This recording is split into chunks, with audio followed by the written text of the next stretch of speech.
Hello everyone and welcome to the Whimsy Stamps YouTube channel. This is Dawn. I'm here to share a quick product reveal video for the new Wonky Window Die. This is such a great die. It cuts out 3 different wonky rectangles and a frame. This is what it looks like when it's cut out. Here are the 3 wonky rectangles and you get this frame with it. The frame can be paired up with all kinds of other dies, and you can also use the wonky rectangles without the frame. Or you can insert them back into the frame with a different color cardstock, or you can use it with pattern paper. You can really do a lot with this die.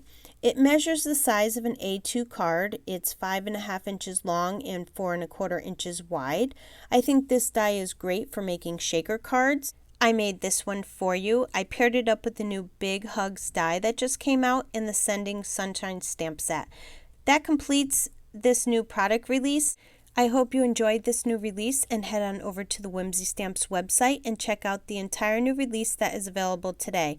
Also, be sure to subscribe to all the Whimsy Stamps social media platforms so you don't miss out on any new releases and great videos. As always, thanks for stopping by and have yourself a wonderful day.